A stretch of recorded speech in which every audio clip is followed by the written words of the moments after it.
today, just to have the very first look at what's involved in moving the hives. Now to my left is all the debris from where they cut all the brambles back, and just slightly beyond it you might be able to see the stream, which they've also cleared. And looking down the left hand side, all of that debris will be gone sometime in the next month or so. You can probably see the hives. We're going to have a look at them in a minute, and the job I'm going to have is to move them up to that side, the right hand side of the field. So let's go and have a look and see what's involved.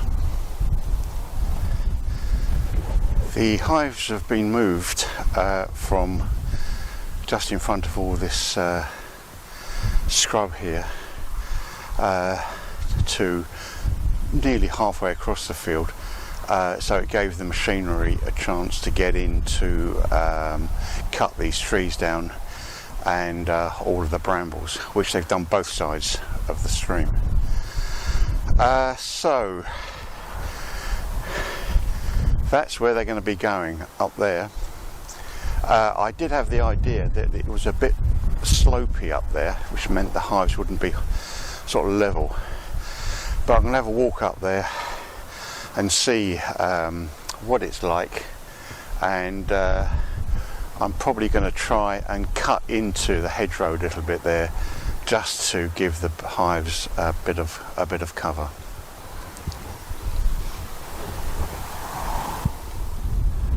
Now I'm up on the track on the high side, and something that I think I need to deal with is that this track that you can see in front of you, leading off down to that little row of shrub down the end there, is a public right of way, and it goes past all my hives on the right down to the bottom of the field, and then either goes that way, or you can apparently go further up the hill.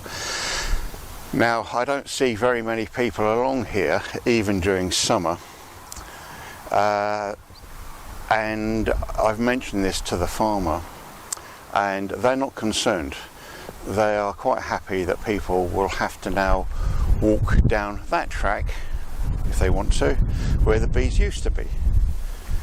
Now that makes perfect sense.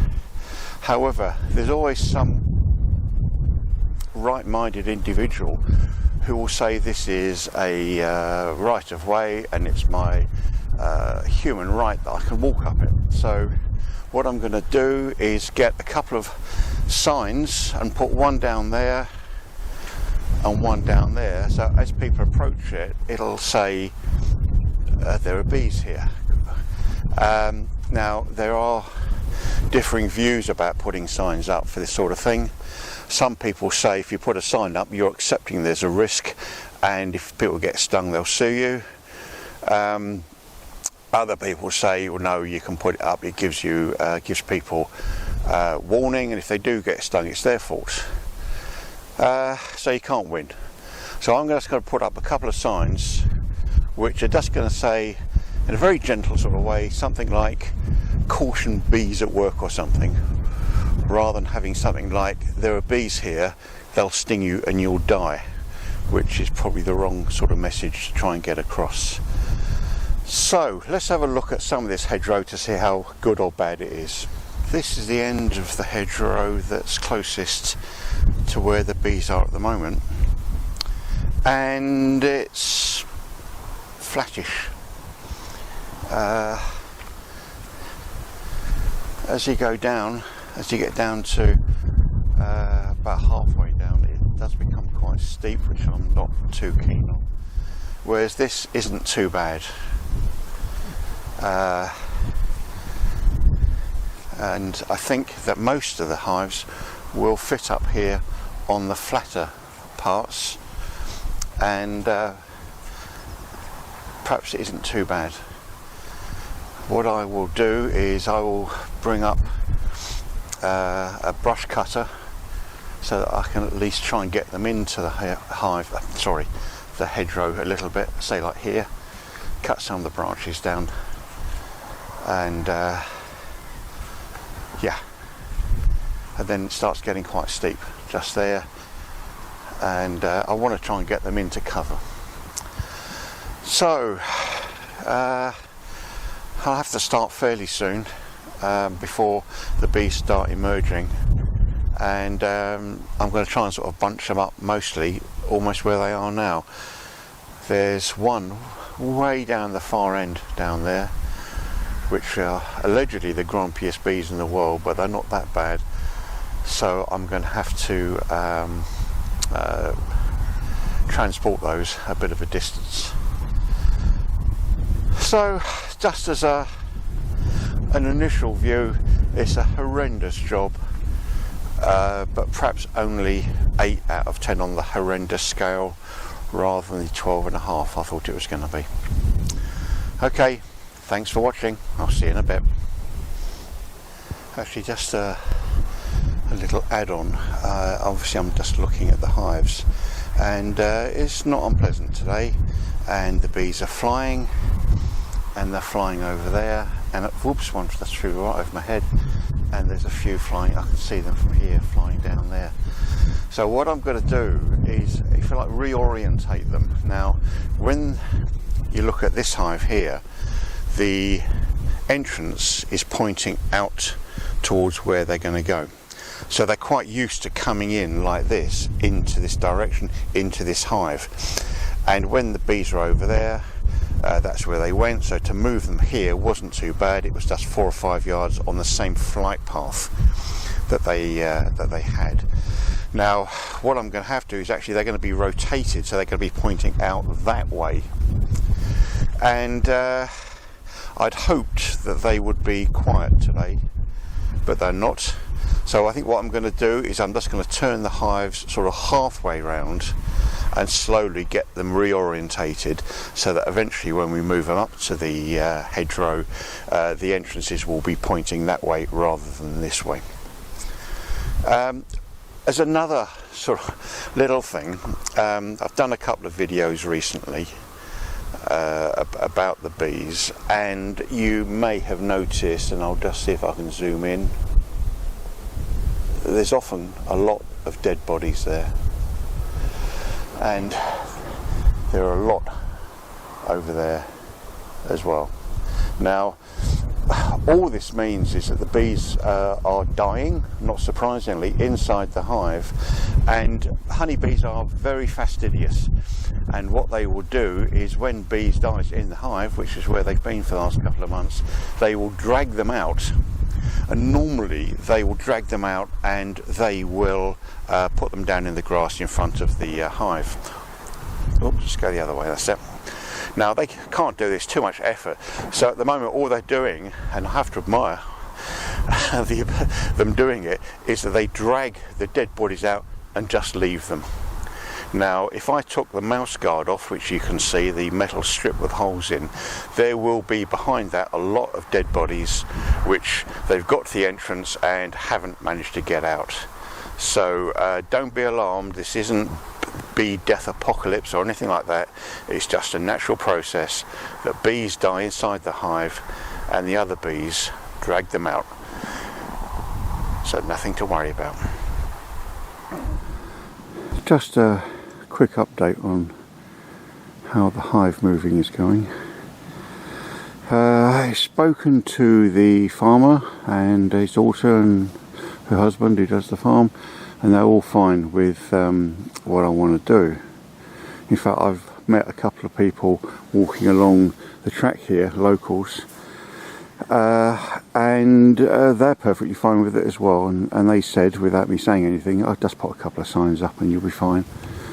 So what I've done is, the signs have arrived, the posts that are going to go along here to sort of fence people off has arrived, the wiring and all that sort of stuff, bits and pieces has arrived, and I've been up here a few times now. It's difficult to get up here, obviously, because the field is so wet, and to make it even harder, my Jeep has gone to the great car park in the sky, and I'm waiting for my Land Rover Discovery to arrive. So in the meantime I'm having to park a long way up there and have a long walk down here. So I do little bits every now and again. I'll just walk along. You can see that I've cut little sort of inlets to the hedgerow, and I've got a couple of hives up, and I've just been working my way along here, and yeah, there's number 5. The rest of them to move are down here, obviously. Once I get up here it flattens off a little bit, but what I want to do is just get a brush cutter and clear all of that, and I'm waiting for a bit to arrive for the brush cutter. Then I'll come up here and cut it all back. Other than that, it's not going too badly really. The slope has meant that oops, sorry, I've had to put blocks under the hives to keep them vaguely level. All of the debris that I've dug out, I've spoken to Tom, the farmer, about this, and all the stuff down there is going to be moved in the spring. And he said if I want to, the guys will just come up here and clear all this for me. Although I'll probably just drag it down to the bottom and put it with all this other stuff that's down there. So, by and large, not going too well. Sorry, not going too badly. I've been coming up to school end sort of every other day for the last week or so. And a few weeks back I parked up the Jeep at the bottom of the hill there. Decided the ground was too wet to get it across to the apiary, and to cut a very long story short, the Jeep died. Needed a brand new gearbox and it wasn't worth doing, so I'm now sitting in my new Land Rover. New to me, that is. Now so I've been coming up fairly regularly, and I came up yesterday and things have changed a little bit up here. We'll go and have a look. It's very muddy and very chewed up. When I came here yesterday, Tom had brought a JCB up, and you can see some of the work that he's done along the side of the stream there, and it gets worse. We'll have a look in a minute. And this is what it looks like from the other side. This used to be a little collapsed bridge, and Tom has scraped all the soil off from over there and packed it on here. Now that's going to be a lot better for me when it all dries, but that's not going to be for weeks yet. So I've got an awful lot of walking to do over the next few weeks. Looking up the stream, it's a picture of devastation. Tom has scraped all the sides of the stream, and I think if anybody slipped in they'd never get out. One thing he's also done is on this side of the stream is he's planted trees all the way up to the top. They're oak trees apparently, and he's got lots of them, and he's actually thinking of planting some in what I'd like to think of as being my field. However, it's a bit of a mess everywhere, and I can't see me getting the disco up here anytime soon. The first and worst part of the job has been done. All the hives have been moved up to the top, and we'll just walk along, and you can see that I've been able to dig them into the hedgerow a little bit, give them a bit of cover, and all of the debris has been dragged down to be put with the rest of the stuff down there. And apparently there's going to be a huge bonfire up here later on this year, when it's all going to be burnt. I understand the bees are not looking forward to it. However, for the time being, that's the worst part of the job done. They're all now in place. And the job has finally been done. We'll just have a walk up. This is my little friendly sign. Yeah, just to let people know there are bees about. And then if you look up, you can probably see the green sort of fencing that goes up to the top there. So we're just going to have a look, and we're going through the tradesman's entrance. Yep, so it's just plastic posts with tape through it, and it's just to keep people at a reasonable distance. As for the bees, they are now all tucked up, and it's not too warm today, so there aren't too many flying. That one there, I've brought up a hive. In a month or so's time perhaps, the bees will be moved out of the nuke into the hive, full hive, and then just going along. It's quite quiet today. A few coming from there, and there they all are. And there's the fencing going all the way up, and the far end for people coming down the other way, there's another sign. So hopefully everybody's okay with it. We can walk down there. The bees are in, and I'm going to spend the next hour or so replacing the fondant they've got with the spring syrup feed. Okay, that's it all done. Thanks for watching, and I'll see you in a bit.